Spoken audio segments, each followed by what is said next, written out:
कक्षा में हम पढ़ते हैं शास्त्र प्रथम वर्ष के लिए अध्याय 1 प्रवास की डायरी, जिसके लेखक है हरिवंश राय बच्चन। अपनी जो दूसरी पुस्तक लगती है द्वितीय प्रश्न पत्र के लिए प्रथम प्रश्न पत्र के अध्याय है उनका अध्ययन हमने कर लिया है। ये द्वितीय प्रश्न पत्र सेकंड जो पेपर होता है उसके लिए पुस्तक लगी हुई है गद्य की विधाएं। तो इसमें प्रथम पाठ आता है हरिवंश राय बच्चन जी की डायरी, प्रवास की डायरी कुछ पन्ने, जिसका शीर्षक है प्रवास की डायरी कुछ पन्ने। इसमें देखिए गद्य की जो विधाएं होती है, जैसे कहानी लेखन है, उपन्यास लिखना है, निबंध लिखना है, यात्रा वृत्तांत लिखना है, संस्मरण है, यात्रा वृत्त है, आत्मकथा है, जीवनी है, ये सब गद्य की विधाएं हैं। अब गद्य का विकास है वो किस तरह से हुआ, भारतेंदु युग में हुआ था। गद्य के जनक कहे जाते हैं, भारतेंदु जी गद्य के जनक माने जाते हैं। तो गद्य का विकास है वो किस गद्य लेखन का सूत्रपात कैसे होता है। संस्कृत में एक वाक्य आता है गद्यम कविना निक्षम वदन्ति, अर्थात गद्य कवियों की कसौटी है। गद्य है वो कवियों की कसौटी है। इसका अभिप्राय है कि कविता की तुलना में गद्य रचना एक कठिन कार्य है। काव्य लेखन करना आसान है, लेकिन गद्य लेखन करना अत्यंत दुष्कर माना है, कठिन माना है। सामान्यतः गद्य की अवधारणा बौद्धिक विचाराभिव्यक्ति यानी ज्ञान के साहित्य के लिए समझी जाती है, परंतु लेखकों ने गद्य में भी उत्कृष्ट कोटि का साहित्य है वो लिखा है। हम सभी जानते हैं कि हिंदी साहित्य में हम देखते हैं, साहित्य जगत में, हिंदी लेखन जगत में देखते हैं, हिंदी गद्य की विधाओं को जब देखते हैं तो बहुत सारी विधाओं में है लेखकों ने लिखा और बहुत ही उत्कृष्ट है वो लिखा है। हिंदी गद्य का वास्तविक सूत्रपात 19वीं शताब्दी से है वो माना जाता है। साहित्य की दृष्टि से 19वीं शताब्दी की है वो दो भाग कर दिए जाते हैं, एक तो पूर्व भारतेंदु काल और दूसरा भारतेंदु काल। पूर्व भारतेंदु काल में गद्य की रचना दो प्रकार से, एक तो स्वांतः सुखाए और अधिकारियों के प्रोत्साहन में प्रेरणा द्वारा या धर्म के प्रचार के लिए पात्रियों के द्वारा। दूसरी विधि हिंदी गद्य के आरंभिक चार लेखकों यानी लल्लूलाल, सदाशिवलाल, सदल मिश्र और इंसा अल्लाह खां ने फोर्ट विलियम कॉलेज के अधिकारियों विशेषतः जॉन गिलक्राइस्ट की प्रेरणा से अपने गद्य ग्रंथ है वो लिखे थे। यानी कि दो प्रकार के ग्रंथ लिखे, एक तो स्वांतः सुखाए, स्वयं के सुख के लिए है वो लिखे गए, शोक के लिए लिखे गए, कुछ है वो कविता के पांडित्य के लिए है वो लिखे गए, किसी की प्रेरणा से लिखे गए, या फिर है कि धर्म प्रचार के द्वारा पादरियों के द्वारा लिखे गए धर्म प्रचार के लिए। तो इस तरह से तो बहुत सारी गद्य रचनाएं हैं वो की गई है। बेताल बच्ची से है, शकुंतला नाटक है, लल्लूलाल की लाल कवि में सिंहासन बत्तीसी देखी, बेताल बच्ची से शकुंतला नाटक, प्रेम सागर आदि ग्रंथों की रचना की, बहुत सारे ग्रंथ है वो लिखे गए हैं। तो जो भी ये विधाएं आती है, चाहे वो संस्मरण हो, यात्रा वृत्तांत हो, डायरी लेखन हो, तो अब जब इन विधाओं को जब हम पढ़ेंगे तो हमें, जैसे ये डायरी है प्रवास की डायरी कुछ पढ़ने, तो हमें डायरी लेखन के बारे में पता चलेगा कि डायरी लेखन वो कैसे लिखी जाती है और इसका उद्देश्य है वो क्या होता है। डायरी लेखन प्रवास की डायरी कुछ पढ़ने मूल अध्याय पढ़ने से पहले हम हरिवंश राय बच्चन जी के जीवन परिचय के बारे में पढ़ेंगे। इनका जन्म है वो 1907 में हुआ था, प्रयाग में हुआ था। इन्होंने अपनी शिक्षा है वो प्रयाग तथा कैम्ब्रिज विश्वविद्यालय से है वो पूर्ण की थी। इन्होंने प्रयाग विश्वविद्यालय में अध्यापन कार्य भी किया था, प्रयाग विश्वविद्यालय में पढ़ाने का कार्य भी उन्होंने किया था। कुछ अरसे तक वे आकाशवाणी और साहित्य के कार्यक्रमों से भी संबंधित रहे हैं। 1955 में विदेश मंत्रालय में हिंदी विशेषज्ञ होकर है वो दिल्ली चले गए थे।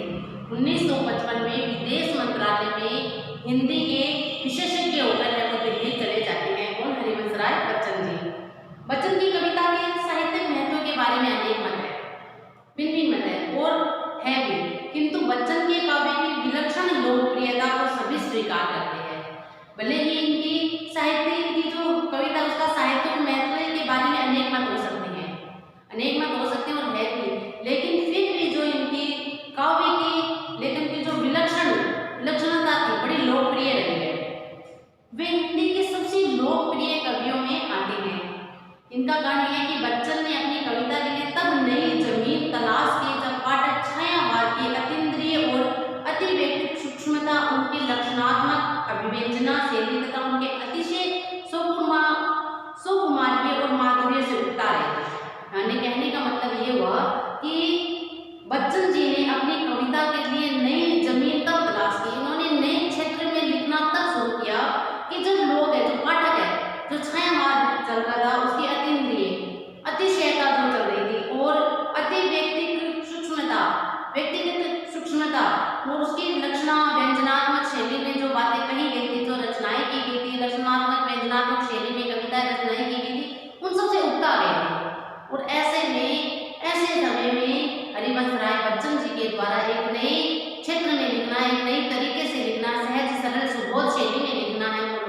लोकप्रिय लगा। बच्चन ने 1935 से लेकर 1940 ईस्वी के बीच व्यापक खिन्नता और अवसाद के दौर में मध्यम वर्ग के विक्षुब्ध और वेदनाग्रस्त मन को वाणी थी। 1935 से लेकर 1940 का समय था, इसके बीच में जो खिन्नता और अवसाद, लोगों के मन में जो खिन्नता के भाव थे, अवसाद के जो भाव थे, ऐसे अवसाद के दौर में मध्यम वर्ग जो था, जो बड़ा क्षुब्ध था और वेदना से पीड़ित था, वेदना से ग्रस्त था, ऐसे मन को उन्होंने वाणी है वो दी थी।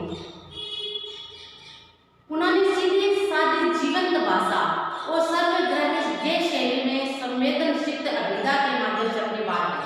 अभिधा शब्द सीधा सीधा अर्थ जिसका समझ में आता, अभिधा शब्द के माध्यम से, तो यानी उन्होंने ऐसी सीधी सादी जीवंत भाषा के माध्यम से कहा जो लोगों को सहज रूप से ग्रहण कर सकते थे, जिससे शैली को लोग है सहजता से ग्रहण कर सकते थे।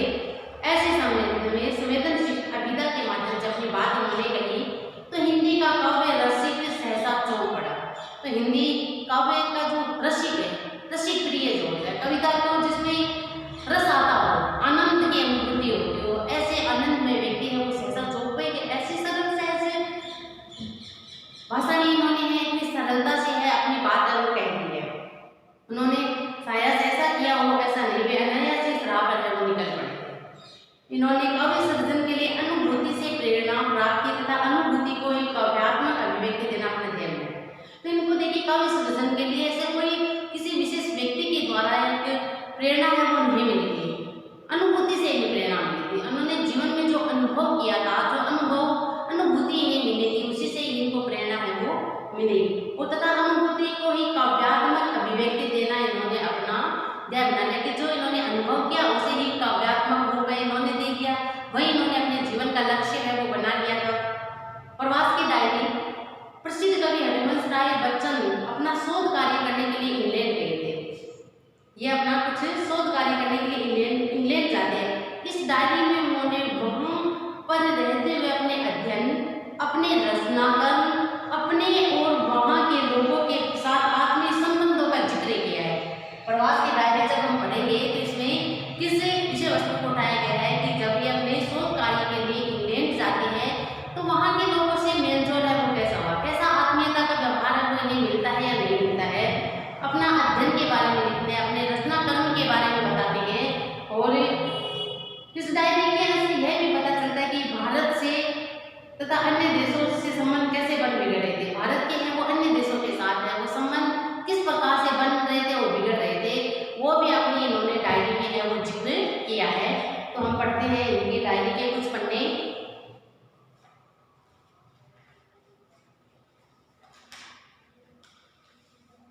पहला जो इन्होंने अपनी डायरी का पहला पृष्ठ है उसमें ये लिखते हैं मंगलवार 22 अप्रैल,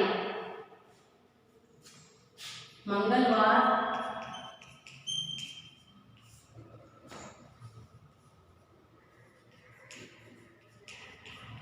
22 अप्रैल की बात है वो करते हैं 1952 की बात करते हैं। मंगलवार का दिन था 22 अप्रैल। उस समय उठकर तैयार हुआ, बाथरूम खाली मिला और गर्म पानी चल रहा था। स्नान भी हो गया, ब्रेकफास्ट करके ऊपर आया, बादल घिरे हुए थे और धीरे धीरे बूंदे पड़ रहे थे। बता रहे हैं अपनी डायरी में लिखा है इन्होंने ऐसा, कहीं जाना असंभव, दोपहर तक पढ़ता रहा, लंच में दूध बिस्कुट और चीज ली थी। अपना बताते हैं कि उन्होंने उस दिन क्या किया था। सुबह उठते हैं, नाश्ता करते हैं, तैयार होते हैं, नहाते हैं और बादल घिरे हुए थे, बूंदाबांदी हो रही थी तो कहीं जा नहीं सकते थे। तो उन्होंने दोपहर तक पढ़ते हैं, लंच में इन्हें दूध मिला था, बिस्किट मिला था और चीज ली थी। शाम को बारिश सब रुक जाती है। KN सप्रू और MY गौरपति मिलने आए। दो व्यक्तियों के नाम, गौरपति कैम्ब्रिज मजलिस के सभापति है, कैम्ब्रिज जो मजलिस उसके सभापति और सप्रू है वो मंत्री है। सुनकर प्रसन्नता हुई कि भारत, पाकिस्तान, बर्मा, सिलोन सबकी एक ही मजलिस है वो चली आ रही है जैसे पहले थी। गौरपति मुझे निमंत्रित करने आए थे कि मैं मजलिस में कविता पाठ करूं। उन्हें बुलाने के लिए आए थे, गौरपति है जो उन्हें बुलाने के लिए आए थे कि वो मजलिस में कविता पाठ करें। मैंने निमंत्रण है वो स्वीकार कर लिया, बच्चन जी ने निमंत्रण स्वीकार कर लिया। वे चाहते थे कि मैं मजलिस का आजीवन सदस्य मैंने मजाक किया, आप बात को निकाल तो नहीं देते। तो इन्होंने मजाक किया कि अभी तो आप मुझे है वो बुला रहे हैं कविता पाठ करने के लिए, और मैं सदस्य भी आजीवन सदस्य बनना चाहता हूँ, कहीं आप बाद में निकाल तो नहीं देते अपने इस सदस्यता से। कैसा मजाक करती है वो। इलाहाबाद यूनिवर्सिटी यूनियन ने मिसेस पंडित की आजीवन सदस्यता खत्म कर दी है कि इलाहाबाद जो यूनिवर्सिटी थी, इलाहाबाद यूनिवर्सिटी यूनियन ने मिसेस पंडित की जो आजीवन सदस्यता थी वो खत्म कर दी थी। क्या ऐसा मेरे साथ तो नहीं होगा? क्या आप मुझे है वो अपनी मजलिस से है वो निकाल तो नहीं देंगे, इसकी सदस्यता से अलग तो नहीं कर देंगे? इस पर पंडित नेहरू ने इस्तीफा दे दिया। आजीवन सदस्यता की फीस शायद 2 पाउंड है, मैंने साधारण सदस्य होना स्वीकार कर लिया। सप्रू स्वर्गीय तेज बहादुर सप्रू के पोते हैं। टी.एन. सप्रू के लड़के टी.एन. हमारी यूनिवर्सिटी के कानून विभाग के लेक्चरर है। टी.एन. जो है हमारी जो यूनिवर्सिटी थी उसके कानून विभाग में लेक्चरर के पद पर कार्यरत थे। टी.एन. है सप्रू के लड़का हाँ इंजीनियर का कोर्स कर रहा है। शाम को खाने के बाद मैंने डॉक्टर जीवी सर प्रोफेसर विल्ली को पत्र लिखे, मिलने का समय मांगा था। विश्वनाथ कई बार मेरे स्थान पर आ चुके थे। एक दिन उनकी पत्नी भी आई थी, शाम को अपने घर बुलाया था। पता पूछता उनके यहाँ पहुंचा, 18 न्यू मार्केट रोड, ये बता मिला। मकान की घंटी ठीक नहीं थी। बड़ी देर से कमला जी को मेरे आने की खबर लगी। विश्वनाथ जी लंदन से नहीं लौटे थे। आजकल प्रतिदिन ब्रिटिश म्यूजियम में काम करने जाते हैं। कमला जी के साथ बैठा बातें करता रहा। तब 9 बजे लौटे। उन्होंने खाना खाया, मैंने कॉफी पी पे अपने काम और अपने प्रोफेसर की बातें हैं वो बताते रही। कमला जी है मेरी कविता सुनने को उत्सुक थी। मैंने कई कविताएं अपनी सुनाई। 11 बजे वहाँ से चला। घर भीतर से बंद था। घंटी देने पर मिसेज मलेटका ने खिड़की से झांका। मिस्टर मलेटका ने नीचे आकर दरवाजा खोला। मैंने कहा बहुत अफसोस है कि आपको बेवक्त जगाया, अफसोस जताते। उन्होंने कहा कसूर मेरा है, मैंने अभी तक आपको बाहर की चाबी नहीं दी। अपने घर जाते हैं जहाँ रहते थे, तो वहाँ के जो मकान मालिक थे उनको घंटी करते हैं, उनको जगाते हैं, वो आते हैं दरवाजा खोलते हैं, तो अफसोस जताते हैं कि भाई मैंने आपको बिना वक्त है वो तकलीफ दी। तो कहते हैं भाई कसूर आपका नहीं मेरा है, मैंने आपको बाहर के दरवाजे की है वो चाबी नहीं दी। खैर दोनों ओर से क्षमा प्रार्थना धन्यवाद प्रकाशन के बाद मैं कमरे में आया। कपड़े बदलकर बिस्तर में घुस गया। इस समय किसी घड़ी ने 12 की घंटियां सुनाई दी। सामने सिडनी कॉलेज के कमरे में एक लड़का अभी तक है वो काम कर रहा था। यह कहावत है कि early to bed and early to rise make a man healthy wealthy and wise. आपने जरूर ये कहावत सुनी होगी कि रात को जल्दी सोना और सुबह जल्दी उठने से मनुष्य स्वस्थ, संपन्न और समझदार बनता है। इसी देश में हमारे यहाँ पहुंचे, पर यहाँ शायद ही कोई पालन करता हो। तो कहते हैं कि ये जो कहावत है early to bed and early to rise make a man healthy and wealthy and wise, ये जो कहावत है जो पश्चिम देशों में चलती है, तो ये जरूर हमारे यहाँ से पहुंची होगी, हमारे भारत देश से गई होगी, क्योंकि यहाँ पर ये है जल्दी सोना, जल्दी उठना, प्रत्येक काम को समय में करना, है ना। तो कहते हैं इसलिए हमारे यहीं से पहुंचोगे, पर इसका शायद यहाँ पालन है वो नहीं होता। पश्चिमी देशों में इसका पालन नहीं किया जाता है। यहाँ लोग प्राय 7-8 बजे सोकर उठते हैं, सुबह 7-8 बजे सोकर उठते हैं, जल्दी तैयार होकर ब्रेकफास्ट करते हैं और काम पर भागते हैं। 9 बजे से सब जगह काम शुरू हो जाता है। तैयार होने का अर्थ यहाँ होता है कि हजामत बनाना और मुँह धोना। हमारे तो भारतवर्ष में तैयार होना बहुत लंबा चौड़ा हो जाता है। तैयार होना, सुबह उठना, फ्रेश होना, ब्रश करना, फिर नहाना, ब्रेकफास्ट करना और बहुत सारे काम हैं उससे छोटे मोटे जुड़े हुए रहते हैं। लेकिन पश्चिमी सभ्यता में है तैयार होना, उठना, ब्रश करना, मुँह धोना और तैयार, चलो तैयार। तो कहते हैं कि यहाँ पर तैयार होना है, हजामत बनाना और मुँह धोना, तैयार। ब्रश यहाँ लोग सोते समय करते हैं, ब्रश भी नहीं करते हैं सुबह, रात को करते हैं, सोते समय ब्रश करते हैं, सुबह नहीं करते हैं। 1:30 और 2 के बीच लोग लंच लेते हैं, लंच हल्का। 1:30 और 2 के बीच में लंच करते हैं और वो भी हल्का। 5:30 से फिर काम होता है। सब दफ्तर दुकानें प्राय 5:30 बजे बंद हो जाती है। तब लोग चाय पीते और नहाते हैं। शाम को नहाते हैं। अपने सनातन धर्म में है, हिंदू धर्म में है बताया गया है सवेरे का नहाना है, लेकिन पश्चिमी सभ्यता में शाम को नहाते हैं 5:30-6 बजे, 6:30 बजे नहाते हैं। तो लोग यहाँ 5 से के काम शुरू होता है, जब तक दुकानें 5:30 बजे बंद हो जाए तब लोग चाय पीते हैं और नहाते हैं, काम के कपड़े बदलकर शाम के कपड़े पहनते हैं। 6:30 बजे खाना खाते हैं, खाना लंबा चलता है 7:30 तक। अब 6:30 बजे में 1 घंटे तक खाना खाते रहते हैं धीरे धीरे।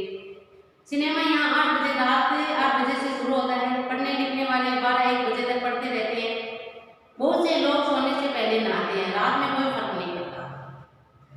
पानी जो गर्म हर समय मिल सकता है। मिसेस मलेटका से तो नहाने से पहले प्रार्थना करनी पड़ती है, तब वे गैस खोलती है। एक बार गर्म पानी से नहाने के लिए 1 शिलिंग देना पड़ता है। सुना है फ्रांस में नहाने के लिए 1 टब गर्म पानी का 5 शिलिंग देना पड़ता है। 1 टब गर्म पानी अगर लेना है तो उसका 5 शिलिंग देना पड़ता है। गर्म पानी किराए पैसे से मिलता है, खरीदना पड़ता है। तो इस प्रकार से पश्चिमी देश की बात है वो बताते हैं। बुधवार 13 अप्रैल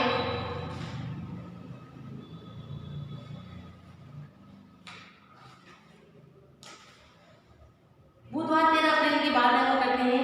तैयार होकर ब्रेकफास्ट लिया, मिस्टर लिखोन के साथ सेंट्रल लाइब्रेरी चला गया। अखबार पढ़ने का कमरा अलग है, ऊंचे स्टैंडों पर अखबार लगे थे, लोग खड़े होकर पढ़ते हैं। कुछ देर अखबार देखता रहा, फिर रेफरेंस रूम में आया। कैम्ब्रिज पर यहाँ बहुत सी किताबें हैं।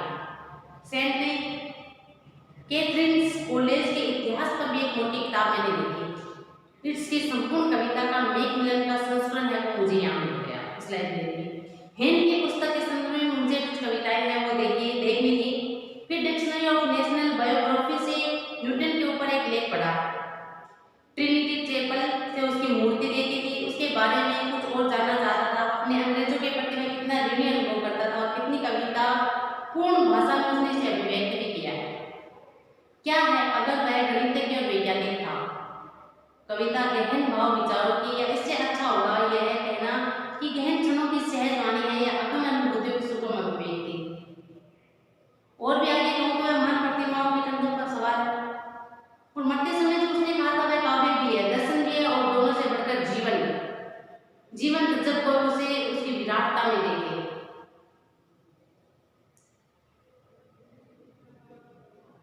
जिसे अपनी उपलब्धि पर दम हो, उसे न्यूटन का यह वाक्य पढ़ना चाहिए। जिसको अपनी उपलब्धि पर दम हो, अभिमान हो, घमंड हो, उसे न्यूटन का यह वाक्य पढ़ना चाहिए। और मन में कहीं हया हो तो भूख मरना चाहिए। हया कहते हैं लाज को।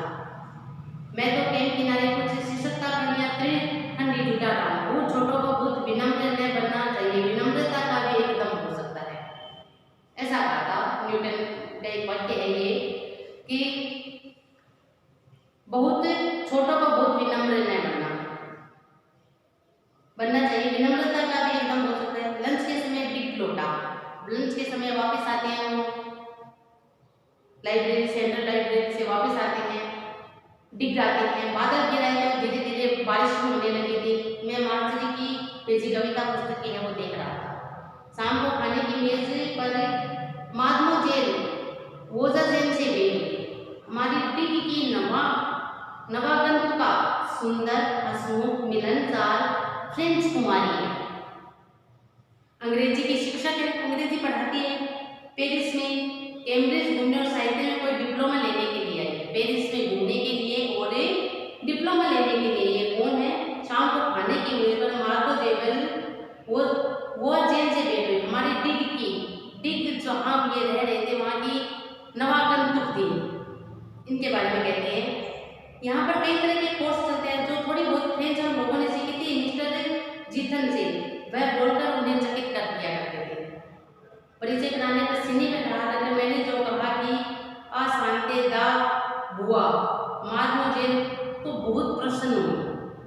फ्रेंच जब दूसरे देश वालों को अपनी भाषा बोलते थे पाते तो विशेष कृतज्ञता और प्रसन्नता व्यक्त करते हैं। फ्रेंच लोगों की विशेषता बता रही है। देखिए कि फ्रेंच लोग जो होते हैं वो अपनी भाषा को, फ्रेंच जब दूसरे देश वालों को अपनी भाषा बोलते हुए देखते हैं तब उन्हें बहुत ही प्रसन्नता होती है, बहुत प्रसन्न होती है और कृतज्ञता और प्रसन्नता व्यक्त करते हैं। बोआजेन ने कहा कि वे हम लोगों को फ्रेंच बोलना सिखा दें। खाना खाने के बाद घूमने चला गया। जीसस लेने से बाएं मुड़कर विक्टोरिया एवेन्यू पहुंचा और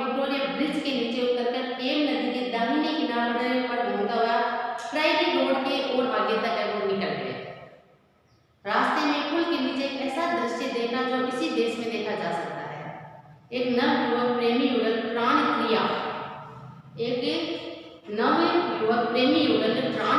में व्यस्त था। दिलचस्प बात यह थी कि लड़की की उस क्रिया में भाग लेने के साथ साथ एक हाथ से सेव भी खा रही थी। बड़ी दिलचस्प बात है कि लड़की उस क्रिया में भाग लेने के साथ साथ एक हाथ से सेव भी खा रही थी। ये बड़ी नया नया जोड़ा है। एक नव प्रेमी युगल प्राण क्रिया कर रहे हैं। मौसम साफ हो गया था। नदी तो प्राकृतिक है, पर उसके किनारों को कैसा कृत्रिम और सुंदर बना दिया गया। लगता है बाढ़ वगैरह इन नदियों में नहीं आती। उसके जो किनारे थे उन्हें कृत्रिम तरीके से है वो सुंदर बना दिया गया है। तो ऐसा लगता है कि मानो यहाँ बाढ़ नहीं आती होगी। नदी क्या नहर सी मालूम होती है। नदी है वो नहर के जैसी लग रही है। जहाँ तहाँ हंस है वो तैर रहे थे। नदी के किनारे की सड़क प्राय सूनी थी। क्या लोग इधर घूमने नहीं आते? लौटते लौटते कुछ अंधेरा होने लगा था। ऊपर कमरे में आया, बहुत थक भी गया था, कुछ खांसी भी आ रही थी। कुर्सी पर बैठकर अखबार पढ़ते पढ़ते मुझे नींद आ गई। 10 बजे है वो नींद फिर खुलती है।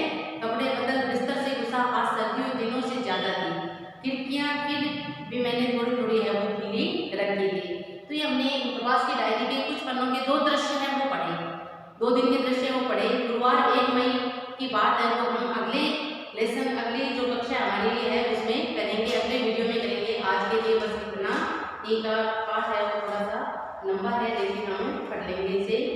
आज के लिए इतना ही। धन्यवाद।